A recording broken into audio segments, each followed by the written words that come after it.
everybody. Welcome back. Yeah. We had a little bit of technical difficulties. We are in a new space, but before I get started, Latoya is not able to make it today, so moment of silence for. No, I'm just playing. She's not dead. Toya just had to do another event. She'll be back next week. She's holding down the fort. We do want to give some special shout outs. I think since we in the house, we got to let's give a shout out to Startup Bootcamp Digital Health for allowing us to use their space today. Yes, let's indeed. give them a round of applause. If you can't tell, this amazing backdrop and everything Wonderful, luxurious space. made it happen. Beautiful. Thank you, Alan, for allowing us to be here today. It's comfortable. Now let's go through that list real quick. The ones that make it happen: Knight Foundation, Digital Grass, World Famous House of Mac, Pop Soul, Unicorn, Junction 2027, and the beer today is provided by Timeline Brewery. Nice. Did we miss anybody? No, we good. I think we hit everybody. All right, cool. So, Cosmology. Yes. Toya, again, you're not here. If you were here, you could have did this. All right. But that's all. It's cool now. Right. We got that taken. You got that out your system. Yes. So, in true form, I will not introduce. Some people know you guys. Some people don't. Anybody that's made it out to Wynwood Yard definitely knows the guy down to my far right that does all my karaoke content when we was at Wynwood Yard. But guys, if you could please in 2 minutes introduce yourself, tell the world a little bit about yourself, and we'll go ahead and get into it. Cool. I would defer to the lady first. There you go. He gave me 2 minutes, y'all. I don't even understand how he gave me 2 minutes. So you was talking all that. You ain't talking into the mic. I'm trying. All right, so I'll lean it back for you. Okay. Hands free. I love it. Hands free. I Not too love close it. to the mouth. He took it and he adjusted it for me, which is great. It's great. All right, so Long show. so my name is Nerissa Street. I am also known as the Possibility Guru. I am a few things. One of those things is I'm the author of 31 Days of Yes, which is this amazing book that we'll talk about a little bit, which sold out at South by congratulations. Southwest. That's what's up. That's always a big thing. Yes, awesome. So yes, I spoke at South by Southwest. I am the founder of Girls Call the Shots, a teen girls film and media mentorship camp. I am also the founder of Be Your Own Answer, which is a leadership self-care resource network. So we're doing a series of events, which we're really excited about, working with the story that leaders tell themselves and their audiences, and working with them to develop a wonderful self-care practice. And I'm also a speaker and a teacher.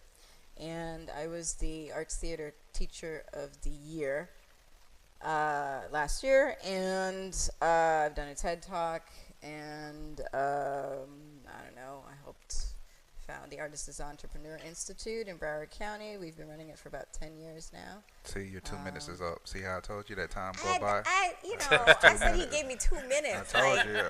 You thought it was a long time. You still like talking. it was a bio, like a whole thing. He could have read that. It would have been done. I got a job, B. Ain't nobody reading bios. Just That's long. I'm just saying. That take work. Go ahead. Thank you, Nerissa. Welcome to the show. Thank you, You're Ken. so awesome. Thank you. Now, go ahead, sir. My name is L. David Stewart. Some of y'all know me. Professional photographer, marketing consultant, PhD student, and all-around fire putter outer. From Chicago, moved to Miami 2 years ago. Came down here to make some things happen, and voila. Nerissa, I want to just ask this question. Sure. When David said Masters obtaining his PhD in photography, you kind of leaned back and gave him a look. Yeah. Where did that look come from? That was a look of like, that is dope. Like a PhD in photography, but like I feel like there's PhD in more marketing. Right, in PhD in marketing. I yeah. thought you said PhD in photography. No, he does photography. He has a Okay. PhD. Okay, so I would love to hear more about what a PhD in marketing like looks like. There's usually like a whole dissertation you got to do, and so It I can't is. even imagine what that. Well, usually I set up consulting, apparatuses, so we can. So have both that of y'all talk. can talk about that later, but I want to get right into it. So actually, I'm gonna get into it. We're gonna do this one a little bit different because of your response to David. I just wanted to go ahead and get something off my chest so that I can operate properly for you guys during this show. A lot of people confuse knowledge for wisdom and age for experience. In a word, since Toya's not here, can you unpack that for us? Yeah, I'm gonna do that for you. I'm gonna do that. So, I feel like knowledge is the basis of actually knowing information off of factual things and experiences of things you've went through. More so, they're still based off of factual content. Correct. Okay. Wisdom is because you've seen something, but if you've seen a lot of messed up things consistently, it doesn't mean you know the right answer. That is true. That just means you've consistently seen the wrong thing. Knowledge and wisdom. Age and experience. Just because someone is older doesn't mean that they may not be new to something. Facts. All right. I am only that age, but whatever I've been doing it since I was 18 years old. Theoretically, I've been running a business and selling stuff since I was 9 years old. Right. I mean, I started selling candy when I was in 4th grade. I was bringing home $25 a week. I mean, entrepreneur, look I'm at you just saying, hustling the peoples. I was making it happen until my mama found them rolls of ones, and she was like, "What you doing at school?" I was bored at school. School was boring for me. I was supposed to skip 2 grades when I was a little kid, so school was real unentertaining. I never studied. Gifted kid. I don't like to say gifted because there's actually some people that are way more intelligent than me. I just grew up in the country. There was nothing to do but read and learn when you was little. So with that being said, David, how often do you have to remind people to not judge you by the fitted hat and the t-shirts? Because most people wouldn't look at you and know that you have your PhD. And Nerissa, you are a very light-spirited, light-hearted person, but most people don't actually know how many things you have going on. And it seems like we spend a lot of time proving ourselves in the front end versus people just respecting us for our talents. True. To that question, I'm a little bit of an armchair sociologist, psychologist, and being a college professor for 5 years, what kind of got me motivated into that was do that another part of the college. When I first started teaching, I had an incident where I was going into a faculty lounge, dressed like this, first time teaching. I'm excited, so I go into the faculty lounge, and someone stopped me, like literally was like, "What are you doing?"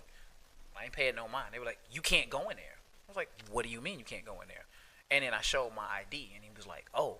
So all that said, the reason I do that is we live in a culture where if I had on Birkenstocks, ripped jeans, dirty white hair, and my name is Chad, you wouldn't question that. But because of how I look, I don't look like your image of what an educator looks like. But my thing is, if I deliver, what is the problem? So my thing is, I like doing that to show people their own biases. And by the way, this also happens to our people. I teach at a school where even I'm judged by my own people because I don't look a certain way. And my thing is, if I'm delivering what I need to do to the students, what is the problem? And Nerissa, I know I framed it for you, but I want to really touch on something specific for you. Okay, and I definitely want to touch on what he's saying too. Okay, go ahead. I'll hold mine. I can write my notes. No, you're cool. You're cool. Go ahead. I think part of that also is, as you said, first, what are we telling the story with? You know, and your image is telling a story. So I think what's great is when we set up, and we do this a lot in film, where we set up a story based on a certain frame, we leave certain clues, and then do a twist. What you're doing is storytelling with what you are and putting yourself forward. What I was going to say. So I like what you're doing there, and I think also we have to be okay with whatever story people are telling about us. True. You know, so yeah, maybe, you know, somebody in front of us is having this conversation about, well, who are you and why are you in the space that I'm occupying? And that's their story. But what's more important is the story we tell ourselves when we walk in the room. If I'm supposed to be in the room, it doesn't matter what I look like. And I don't care what your response is to me, as long as I maintain my personal vision and who it is that I'm supposed to be, your mind will be changed. And if it's not changed, it still doesn't affect me. So True. I like that because I think a good way for the guests that are here today, pre-show, there was a little bit of banter. And with the banter, you could have been very judgmental. But if anybody, well, as they're getting to know you, you are a perfectionist. I would say an expert. Perfectionist wouldn't be the word. You are an expert in the art of storytelling. So you like to, I mean, I think both of you guys, because you guys both tell, and for anybody that's watching, that's kind of what we're covering today is the art of storytelling. Because marketing, photography, videography, those are all things that you use to convey a story or to convey a message. So, Nerissa, with the art of storytelling, what is it? Well, for one, how has it been for you to be a woman in film? Let's just go ahead and, since this is National Women's Month, let's have that conversation. Well, okay, so I think here's the thing, and this is gonna, we're gonna go into the controversy already. Yeah, we got to. So here's the thing about being a woman in film. You have, as you walk into the industry, you have a bunch of people behind the camera, and you have a bunch of people who are making decisions who are men. The thing about that is, just as when David walks into the room and someone has already started telling a story about that, I can either take on what story someone is telling about me and then make that affect how I present myself, how I pitch to them, how I talk about being an executive producer on something, or I can know that it's part of what's in the room and use that to my advantage. And I think a lot of what's going on, the Me Too conversation and everything like that is we're not, as women, we're not as people telling our story enough to each other. So when a woman walks into the room and a producer, does whatever he needs to do or tries to do to take advantage of her, if other women haven't already wrapped around this woman and said, okay, you know what, this might happen, but it's okay, you can carry yourself a certain way, you don't have to take that opportunity, that woman's going to fall into what happens. That's a lot of what has happened. A lot of it's been this kind of, well, if you want to have a break, you've got to pay your dues. And when I went to school, the professors were having that conversation with me about these are the dues you're going to have to pay. So we're doing a bad job of changing the paradigm when we know that this is wrong. And we're having these conversations, Me Too. Finally, everybody's starting to tell their story, but it should have happened a long time ago. And part of that is because we don't understand the kind of power we have. Storytelling is a power play. Everything that you do in controlling the media is a power play. All of the people right now who are top of mind because they know how to manipulate the storytellers in your community. So we need to get better about saying our story without shame, not having any guilt about what's going on in our industry, and just being truthful and transparent about it. Keep telling your story. And most importantly, tell your story to yourself first. Convince yourself first before you step out into the community. So why is it that for both of you guys, a disparity photo of a malnourished child in Africa is going to do better than a graduating class of nonviolence in Chicago? Why is it that certain stories do better when they're negative versus just being good with stories? It's the same reason why if a fight broke out today on this stage, it would be shared 1,000 times versus what we're talking about, it'd be shared twice. People love negativity. We're programmed to like negativity. Hold on, we don't do this often, and this is more of an intimate group. So how do you guys feel about that? Do you agree just that people are drawn to negativity? Wow. I'm gonna piggyback on that after he's done. No, But go. And let him finish, and then I'm gonna say something about that. And the thing about negativity is that negativity actually sells from an economic standpoint. We've talked about this now. I don't mean to cut you off, but we've talked about the formula of news. Right. 75% negative. Right. 10% of the weather. And then the last part is that little happy story. Happy story, yeah. And the thing is, we've had these talks offline. I'm a firm believer that if empowerment was economically viable, then they would arrest everybody that shoots black people. They would do all of that. But it's not economically viable to a lot of people. How do you think the algorithm of Facebook, don't forget. Sorry, yeah, because I want to step on that. But how do you think the algorithm of Facebook would change if just for 30 days, all of us only shared positive content? Honestly, that would deal with something that's beyond technology. You can't legislate the heart. most people are too That's a attached t-shirt. That's a to t-shirt. the negativity. I mean, we're all guilty of it, right? Like, we look at videos of people falling, you know, or something happening and fights and all that, and we share it because we think it's funny. But something positive is like, oh, okay, well, it's good. It didn't really move me. Unless I'm moved by something, like, on a deep level, negativity will always kind of sail faster. Go ahead, Rissa. And I want to touch on that. So it's not negativity. I'm going to challenge you on it. It's not negativity. It's energy. And so what tends to happen with But is that anything- negative energy though? No, there's just energy. What Okay. has more forceful energy? What puts your emotion out? What draws your emotion out? Emotion is energy in motion. And so when you see something that puts you outside of yourself, it shocks you and it pulls more energy out of you. Because it pulls more energy out of you, you're more attracted to it. This is psychological. And so that's why negative things tend to be shared. But you'll also see the thing that gets a gazillion views are the little cat videos, the little cutesy things. It's because there's a strong emotional impact that it made, and that's what tends to get people connected to each other. There's In my mind, I'm running Yeah. through the things like I purposely all the like the little dog playing with the pig or whatever.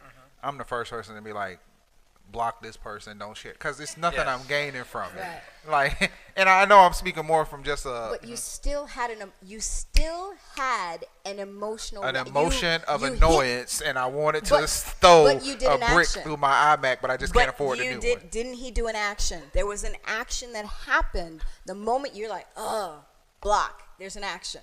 But to, And that's the issue. There's the energy forces action, whether it's positive action or negative action. Energy gives us action. But then to kind of piggyback that too, we don't know how to accept positive things in social media. Like, I would use Black Panther as a great example. Like, there were people who, great movie, of course go see it, but there were people like, well, this movie needs to be all this, so we need to donate this money to this community. I'm still waiting for somebody to send me the letter on who's the black black community. delegation? Yeah, We had who's that the conversation. delegation for the black community. I Right. just want to know. So it's like, if something's positive, it's almost like we gotta throw like the fly in the milk to have a story. Like Lupe Fiasco saying that black people have overrated Black Panther, that it wasn't a great movie. We're just being biased to it because it's. This is my thing. My mama may not make the best tea, but because it's my mama, I'm still gonna push it as the best. Right. I don't understand any other culture, or I don't understand cultures in general that haggle each other about supporting one another. This has everything to do with the story that I we've been agree. telling ourselves. Every other organization, every other culture speaks life to itself. And for whatever reason, we have on repeat. So I want to hold on. Yeah. I want you to unpack that because I Please. want to. I don't want to always be the one to sound like Sure. negative Jude. I'm just so. So Is it just our culture? Is it us? it's not us. Is it? It's the loudest of us. It's not us, because everybody in this room, everybody so in the this ones building, that get listened to the most are putting out the. again, energy. Who has the highest energy in the room? There's so many people who are like, well, I don't need to add my voice to that conversation. And no, you do. Who exactly were you mimicking at that point? I don't think they talk like that. Yeah, but you know what I'm talking about. Right. No. Right. Colonizer you? Right. No, okay, Right. go ahead. Right. But it's the loudest. It is, what is it? It is the squeakiest wheel that the gets, oil. So it's the loudest of us, and because they're the loudest, you think they're the most. They're not Right. the most. I see what you're saying. So World Star has the most followers. It puts out the most content. So automatically you assume all black people have to act this way because that's what people see. But we've talked about this. So how do we continue to use our platforms? Because to me, and World Star, know that World Star isn't just black people following it. no. I think, So you I got- think you other got me? people love the demise of other Right. people. Right. Yeah. So it's so also know that there are optics, and I know you know this about marketing. There are optics. Just because it's a quote unquote black platform doesn't mean it's just black followers. True. And so we need to be very clear that there are a lot of us who are doing positive and amazing, impactful things. And the other story that we tell is, well, I don't need the attention. You do need the attention. We need to see you. You need to be seen. More of you need to be seen. I'm telling people, as many people as possible, more of you needs to be seen. More of your story needs to be told. You are a leader to the people around you. Tell the story. And we talk about that. We talk about the fact of, like, when digital grass transformed and we started doing more awareness, people were like, well, why aren't y'all? I was like, because the story isn't being told, so it doesn't matter. There's already great companies. There's already great people, but they're not getting the exposure. Right. You know, I mean, trust me, right now, if I committed a crime, if y'all heard I was getting arrested, y'all would be sharing it. Oh, Mike, free Right. Mike. I'm like, but you know, I'm trying. I'm Put trying that to on shirt. trying to do First, I'd something ask for. what he was arrested for. I'm sorry. Really, but the thing is, you know it what? could be good. It could be like you were like. But doing you know what? My power- thing is, make the T-shirts now. Free Mike still, because I still feel trapped even though I'm free. If we, I mean, so truthfully, the shirt can still sell. I'm gonna ask you guys a couple of questions. Okay. So it reflects for both of you. One is through the lens of photography, and one is through the lens of videography. If you think about the Tri-County, if you think about South Florida, what did your lens share with you in the last 365 days? What did say that again? What did your lens My lens. show you in the last 365 days? You want to go first? There's so much, but I'll try Give to me the top encapsulate- two. Yeah, that things are better than we think they are. That's first. Really? Yes. You need Which to is show why me I what speak, you saw. Which is why I speak as confidently as I do. Things are better than we think they are. Okay. And second, that leaders are not taking good care of themselves. So Hold on. yeah. So there's For the sake of Toya, unpack that. Right. What do you mean by that? okay. So which one? Things are better than we think. Yes. Than we think they are. Or, okay. Yes. So things are better than we think they are. When I walk in my community, in my local community, which is Fort Lauderdale, I see artists and I see people who are deeply rooted in the community, caring for each other and making moves in the community, making upward moves and gathering each other to do things that are positive in the community. And I see that right around me. Okay. I also go further out. I go into West Palm Beach a lot, and I go into Miami-Dade a lot, and I see exactly the same thing.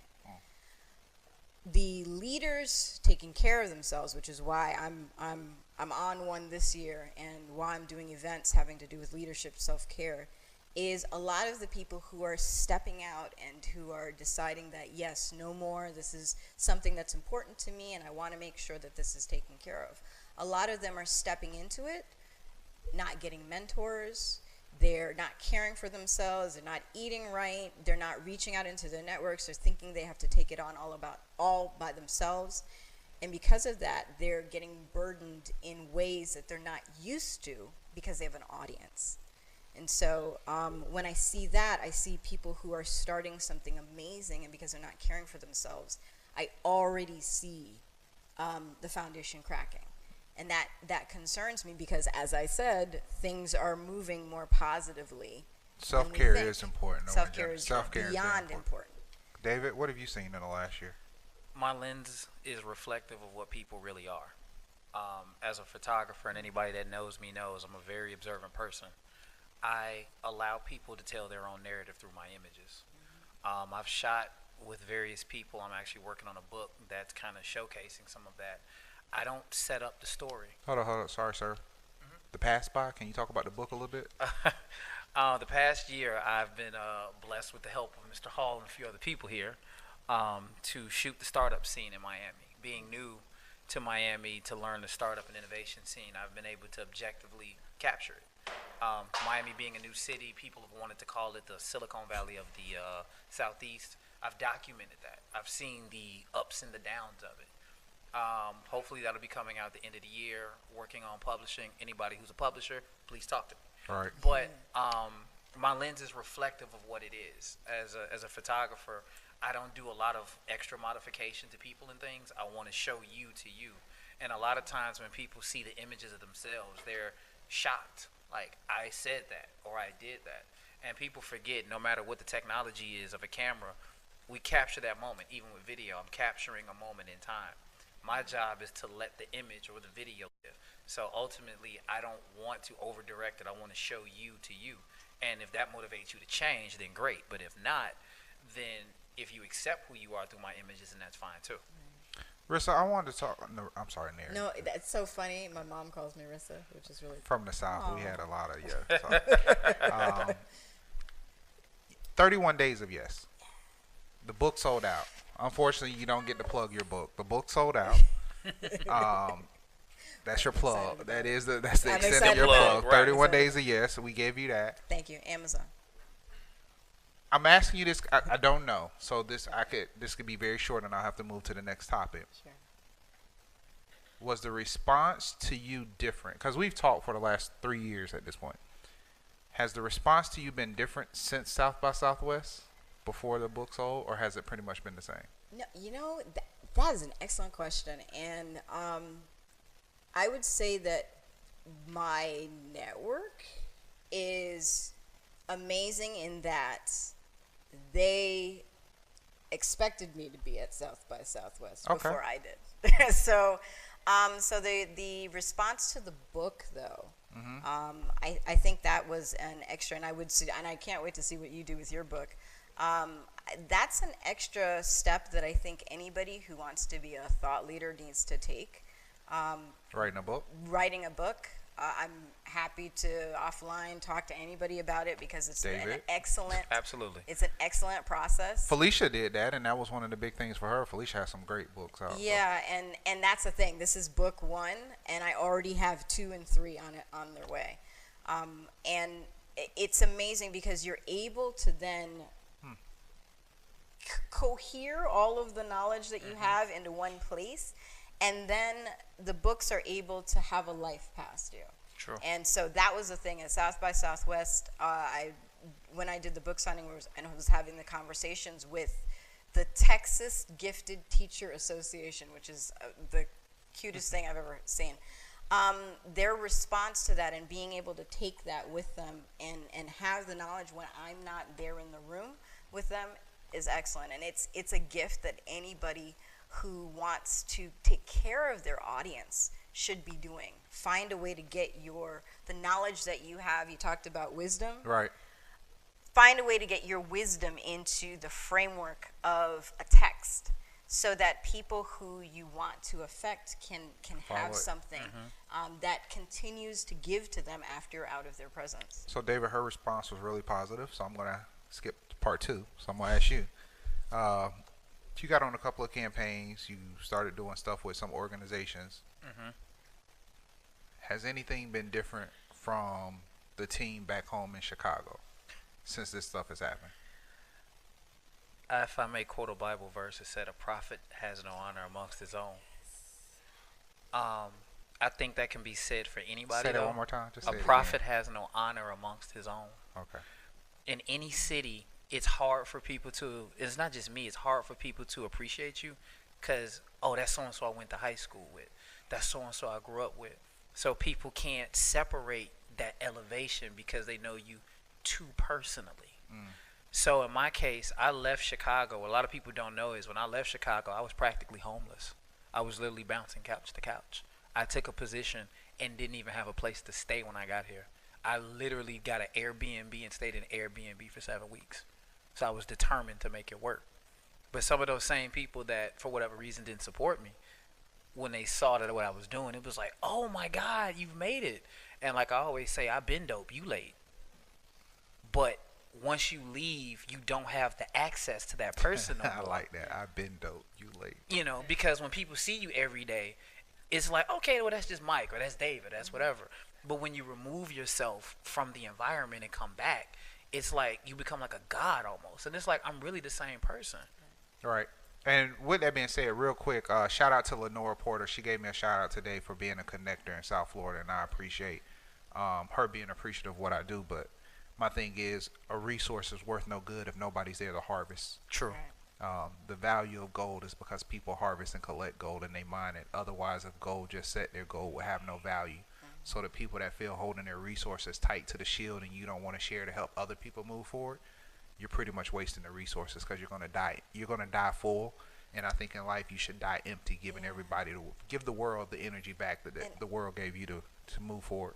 And you've been excellent. You've been excellent doing that. And I don't understand people who are scared to share. I think it's a fear thing. Because you know what? Now that goes into my question. Now you open up my question. Is it because they only believe in you after someone else does? That's the question for you. Then the part two for you, David, would be, is your value devalued because you're not rich and flashy with a luxury car? So on that, no, they don't value me because someone else values me. They value me when I value me. So that's a lot. You'll find, and people who aren't really self-aware feel like it's something like, wow, these people finally notice who and what I am. No, you finally figured out where your value is and where your worth is, and you now are stepping among people who value it the same. So when you start to value yourself, you will find yourself just very easily and very organically now placed places where people think that you are who you are supposed to be. The energy you put out is the energy you receive. Right. And what you were talking about with you as far as the, people are just like, oh, wow, I went through that a few years ago. And it was shocking. And I went through that with my training because I'm also a spiritual practitioner. I went through that with my training. The place I grew up in, they, of course, said, oh, there's little Nerissa, But once I realized that wasn't the place for me to really fully blossom, I found myself in the places where that was supposed to be. So it's not when other people value me, then it's when I start to value myself. And I think that's probably what happened for you too. And to piggyback on that, I think my personal problem was before I left, I wanted to be heard. That was the problem. But the thing was, if I wasn't hearing me, why should you? So the irony is and Mike knows about this, there are other things that I'm involved in, even artistically, that for years I would scream about to be heard. But the minute I accepted who I was and was comfortable being quiet, I started focusing on other people and other things. And it started coming. So for me, it was accepting who I was. And even as a consultant, it's not that I care about how people value me. I know how I value me. So even if you strip me of the PhD I'm working on, the camera and everything else, I know who I am. And it's taken a long time to get to that point. So for me, if you don't value me, if you don't value my advice, I'm not going to argue with you. I often carry myself like Winston Wolfe from Pulp Fiction, if you remember that movie. He was a consultant that I modeled myself afterward, where pretty much it was a problem. And Travolta tried to argue with him. And he was like, all right, you don't have to listen to me. You the one who got the brains in the car, not me. I'm good. So my whole approach to people now is you don't want to listen to me. And my thing is when you walk away from me and don't listen to me now, I smile, I stay calm, and I charge you double.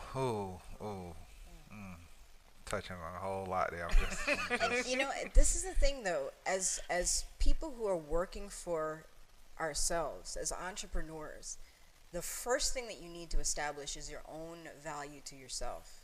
Because you do have to say no to clients who don't value you.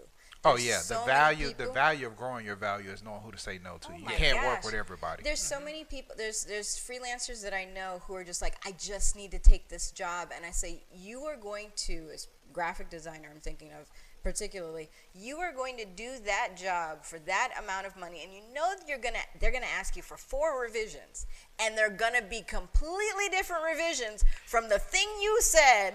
And you are taking you gonna have to stop because we're gonna need more than beer to make it through this session at that point. And that is you need to value your time, your energy, everything that you're putting. If these people don't value you, and me I'm my consultation, I'm an executive producer on a film. My consultation is ideas and money. If you don't follow what I'm saying and you don't value me, I don't need to be on your project, because then you're not going to follow what I do, and then we lose money. And that gets into the favorite word that we all have heard, exposure. Oh my. So Nah. So a lot of times I call Wells Fargo, Citibank, Chase, American Express. They don't accept take They exposure. don't take exposure. Don't nobody They take don't that. take exposure. Right. They don't. Stop it. And here's the thing. Furthermore, you know what? What? We're going to go ahead and do this real quick. Come on, Reverend Mike, take it home. Come on with it. If you give me exposure, expect to come back with a check at this point in my life. Let me tell you why I don't need exposure.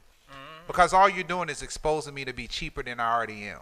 Because this is what you don't do. Well. I've never seen people say, hey, you know what? I got it for $2,000, but it's worth $8,000. You try to resell me at the value that I gave you because I was trying to help you. It's a couple of people that I'm not going to call y'all name, but I'm coming for y'all real soon. I helped you get your startups off the ground. I helped you get your nonprofits off the ground. Wow. Dante did your website for about $800 when it was worth about $3,000. Wow. You went and moved your hosting to somebody else.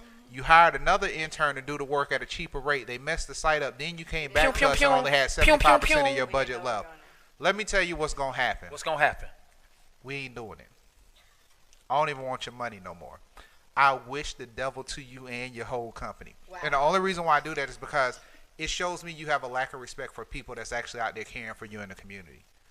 What happens is other people have started to devalue us, and it's like you said, it is the energy that comes back. Yeah. Sorry I had to go on that tangent, but we've been holding that in for a long time. You feel better. Wow. I do. My soul. But you know what? Because somebody sent me this question, and we rarely take questions in. Since you have touched my spirit, somebody told me to ask you, what exactly is a spiritual practitioner? Just wanted to get that addressed real quick. If you could sum that up for us. Good question. So, a licensed spiritual practitioner, which is Licensed? Yes, I am. Oh, that's a process. I know. So what it is someone who was one step away from becoming a minister. Okay. Like one step away. So there's a spiritual teacher. And that means that I have studied the Bible backwards and forwards, the history behind the Bible, the literal interpretation of the Bible. I can do allegorical interpretation of the Bible. I'm also working with spiritual principles. I've also studied quantum physics. Put all of that together, and Sounds like Scientology on steroids. not even slightly. So no, not Scientology. Right, she cleared that up real quick. I'm just saying. Not Not Scientology. Scientology. You went to quantum physics, so I was like Tom Cruise. Tom Cruise. Not Scientology. No, that's cool. Not Scientology. Oh, somebody asked But that. New so. Thought, but something called New Thought Christianity. Hey, So- hey, y'all! I rarely do this too, but since Yeah. we are on a new format, Brian Burkeen just joined the show, so you know Shout it's out to live Brian. now. You know, shout out to boy Brian. Brian hit me up with some spicy news this week. I can't even put it on the show. We got to come out with a whole nother But show for that. I did see Brian had commented on something in reference to diversity and inclusion, which I thought was very interesting. Oh, the fact that there is no diversity and inclusion in San Francisco and the Bay Area, that they ain't really trying to move that needle. We can go. Love Oakland, and I know someone who's watching from Oakland right now, and she will tell you yes, that is. She is like But the hold one up, person. She's working- saying yes, that is true. That is true. Oh, okay. She is the one person working on it in Oakland, but Oakland is still dope. as Oakland hell. is still not the Bay though. Right. It's two different Oakland worlds. is Cross dope as that hell. bridge, But Wakanda you forever. walk- Right.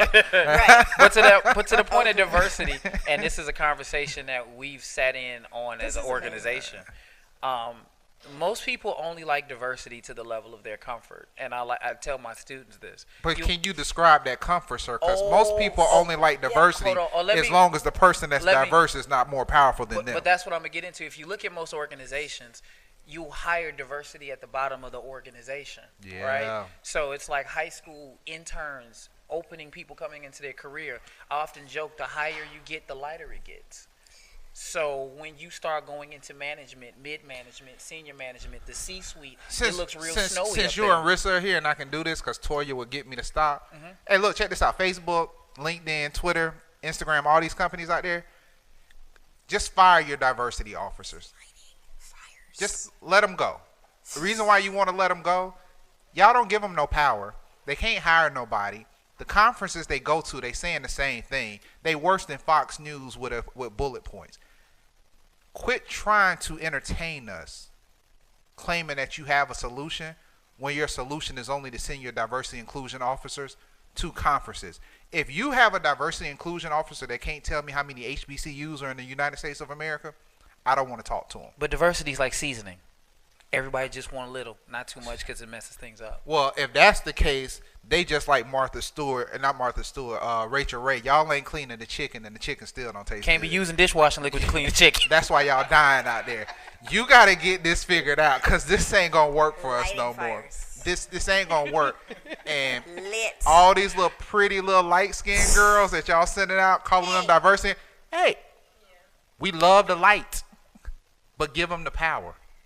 True. A light's never good if it ain't plugged in. It's just sitting there. You still in the dark. Don't Message. he do these little like sound bites. It's like really cute. I mean, because we talk about this a lot here, because people like talking about diversity, but no one likes inclusion. But hold on. She gonna throw the interview. I thought I was asking the questions. No, we're gonna give you that one. Go ahead. Okay, so here's the thing. Also about I'll address this diversity thing the way that it's being addressed in film. Okay. Right? Oh, okay. That should be interesting. Yeah, So, we are talking about storytelling. Let's get back to that. Right. But no, I mean we're gonna bring it in, but we're gonna diversity in film. So there's this amazing and dope director by the name of Ava DuVernay. Killing it. Okay. Facts. Killing it. Now I want to tell you how she has put together a blueprint for us addressing diversity. Oh, you talking about that squad she got coming in that be filming Queen Sugar and everything? No, How she? Oh, okay. well, yes, but hold I just on. But wanted let to me tell you how she was able to get to that level. Okay. Where she is brokering deals all across. How she was able to get to that level is, number one, she valued herself enough to mortgage her house for her first film. Risk takers. Okay. Okay. Number one, she valued herself. She knew already she had no name, but she knew she had a good script and she had amazing people around her, and she was willing to mortgage her house to pay, as you said, the people around her who would enable her vision to be crafted perfectly, right? Because it's your first one. Your first film needs to be dope as hell. And your first film needs to have your stamp on it. And she knew if this film, straight out the gate, was right, she'd be all right. She took care of the people. She paid them. She didn't say, okay, hey, you know what? I got a really cool film, and if you could do me a favor. No, she knew Exposure. Right. She knew she had to pay them, and she talked to them about what the vision was, but she paid them. Right. Okay, out of her own money. Not to keep herself alive, not to put money in her pockets, but to pay her team. To pay her team. She took care of her team. That's number one. Then number two, she handled the distribution of her first story. I didn't know that. Which nobody in film does. They're like, oh my God, I got a really great story. Could you please put me on? Nuh-uh. The first thing she did, she put together a distribution channel to get her first film that she invested in herself out there. We take the power that we have and we hand it to someone else at the wrong time. Hold on. I already know. Rewind. Say that again. We take the power that we have for ourselves and we hand it to someone else at the wrong time, at crucial points, at pivot points, when we should be holding on. It's that point where you're like, I am eating ramen noodles. Yeah, I didn't want to do this Hold today. on. Yeah, you did. Hold I don't on. want to do this today. Hold on to it. I don't care if you're eating ramen noodles. It is your thing. You need to make sure it gets to the right people. That's what she did. Now, she continued that on and then spoke her vision, storytelling, to her network and said, look, y'all, I want to make sure that the stories that we wish were being told, remember positive stories, that we wish were being told, I want to make sure those stories get out there. Let us put together a distribution network. It's called Array. And she sent out to people and said, if you believe in my vision, put $25 on it to become a member. And what we were like, yeah, hold on. You got 25. All right. Wait, I'm getting 25. You all need to get 25. And her network went through and became members of her distribution channel. And then what did she do? A rising tide carries all ships.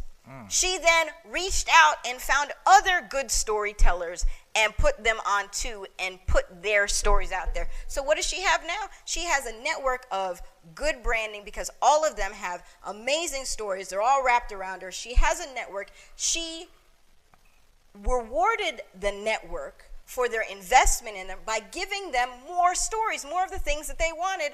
And now, because she has a brand of fantastic storytelling, taking care of her team, people are like, what's next? What do we do? What are we doing next? And so then she was able to tell the story of 13th.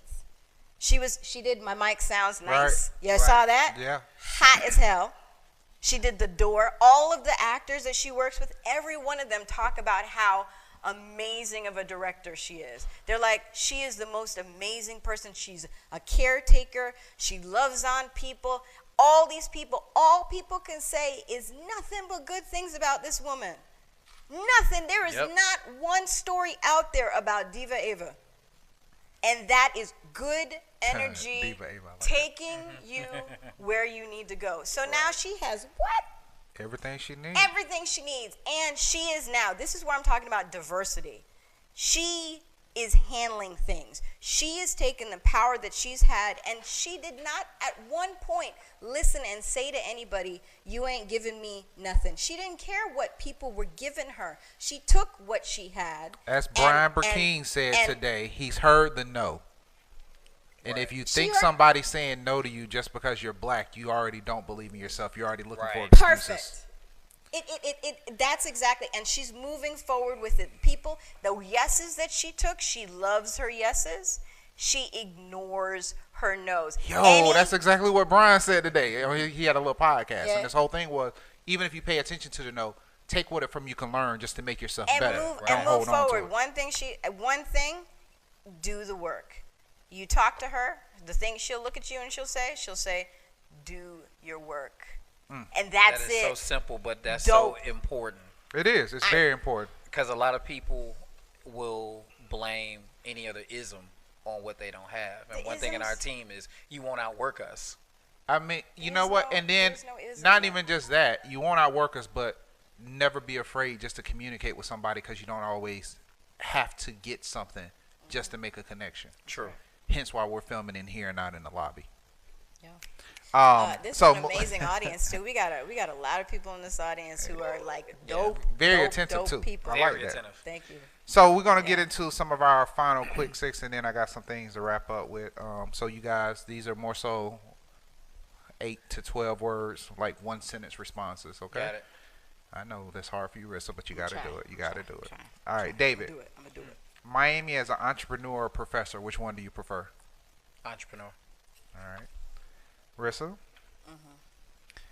You made the flyer for Tech Beats and Bytes your profile. Yo.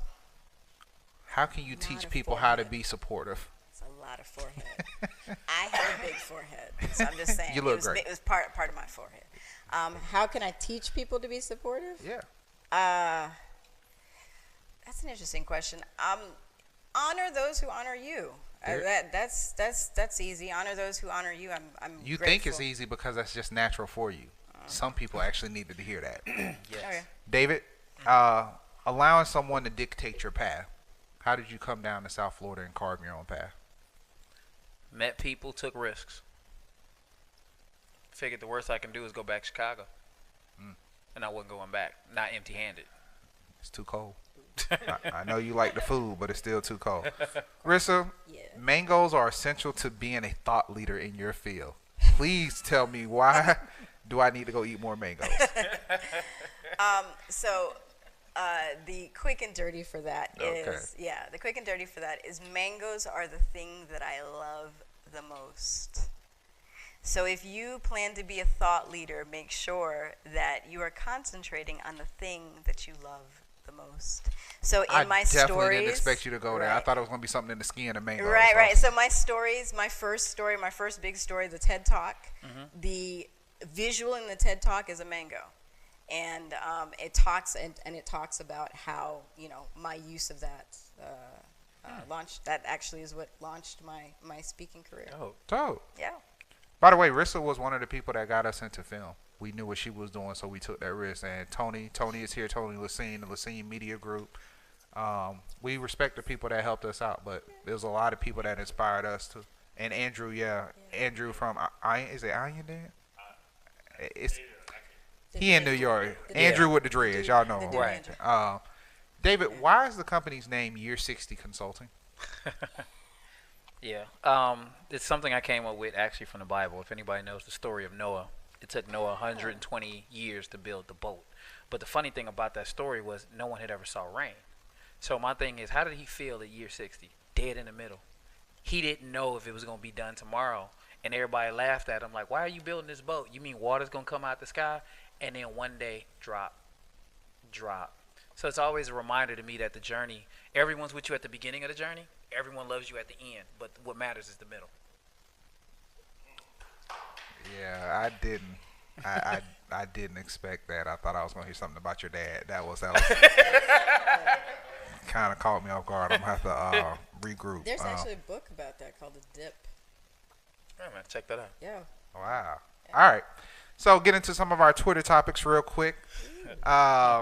So the Toys R Us founder, Charles Lazarus, he died at 94. You guys think it had anything to do with his company? Nah, I'm just playing. Wow. Too soon? Too soon. Too soon. But look, Mike. people, be innovative. Don't get What stuck Dave in the Chappelle rut. say? Don't be a brittle spirit. Be innovative. You can't get stuck. Mr. Lazarus, you did great I remember it was nothing better than, those days when my mom would take me to Toys R Us and we ain't had that much money, but when she said you got $20, get whatever you want, that was life. Yes. So thank you, Mr. Lazarus, for all the joy that you brought to us. Yeah. I know, y'all. I know it's harsh. Like, we got the live people like, hey, look, it was there. I mean, the company did fail. I was watching Jordan Peele talk to Oprah Winfrey. Okay. Shout out to Jordan Peele. We know you probably don't watch What? our show, but we're going to What? pretend you do. Shout out Jordan. Of course he watches the show. I think he just logged in. Thank you. Jordan. So, one thing Jordan said, he was getting interviewed by Oprah, and everybody in the audience, all 400 of y'all, do y'all know that Jordan Peele is mixed? Yeah. Okay. So Jordan Peele said, although he was mixed, by the time he got in middle school and high school, he had to identify himself as a black man. Wow. And I thought that was a really big thing because a lot of people were trying to come at him because he's dating a white woman. Right.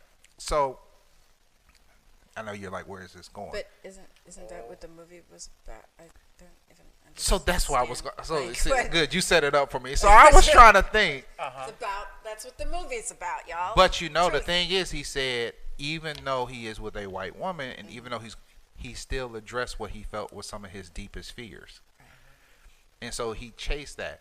Truth. How do you feel about people also understanding you can use your fears to accomplish something just as much as you use your passion to accomplish something? Yeah. I think you should use your fears, but don't be intoxicated by them. Because what happens when you conquer that fear? What's left? So I think you should use them to motivate you, but there becomes a certain point where the fear has to evolve. Otherwise, you'll be stuck chasing the fear. It's kind of like a story of why a dog never gets off of a nail. One time I heard the story of a dog, or a man delivers mail to a house. Every day the dog is groaning. So finally he was like, man, why is your dog always groaning? She was like, he's laying on the nail. She's like, why doesn't he get off the nail? He doesn't hurt enough. Yeah. That's Where fear. do you get these stories from? All right. So we're going to have to talk about that on the ride home. So But you know what though? The thing about fear though is one of the things, and especially someone who considers himself a leader, is that you don't want to admit that you're afraid. And leadership is stepping forward and knowing that you're afraid and moving anyway. So I think one of the things with your fears is get to understand what they're about. Under fear is something. There's something valid. I mean, we're not insane people. There's reasons that we have fears for things, but the biggest wonderful gift that fear can give you is self-awareness. And as you're talking about the evolution comes when you understand what the fear is. It is something given to you to bring you more aware of who and what you are. With that being said, I'm just going to close out with a little final statement. And it's for a lot of people out there that are either thought leaders or leaders in the community. Continue to find yourself a small circle. We do everything in fours. The medium four came from the basis of seasons and only focusing on 4 mediums at one time. Because people always ask us, why do we do so much? But you only ask us that because we're not rich. If we were rich, you wouldn't be asking questions about what we do. The thing I want everybody to really do is focus on getting 3 people around you that you can talk to, become vulnerable to, and share everything with. Get that feedback, hear the things you don't want to hear. But after you've gotten past that, take that information and tell your story, because there's somebody that needs to hear that they're struggling the same way you struggled before you got where you're at. I've heard Brian say it, I've heard other people say it, and a lot of people have to communicate. I became an overnight success over 10 years. Everybody's put in work. Nobody just wakes up, comes up with an idea, and it's there. Most people have failed multiple times. We've owned multiple companies. We've seen people steal our ideas. Mm-hmm. You just have to keep going. And because me and him had this great conversation, I'm going to close out with one thing Brian said. Brian Burkeen is, you can't tell Brian is a close friend and a mentor, even though we're peers. We're the same age. Your mentors can be younger than you and older than you. But as Brian said, you can't win the game if you're not in the game. You at least got to be willing to play. So for everybody out there, to all our sponsors, to everybody that showed up, thank you very much. This is Tech Beats and Bytes, Digital Grass, World Famous House of Mac. We'll see y'all next week. Appreciate it. Peace. Yeah.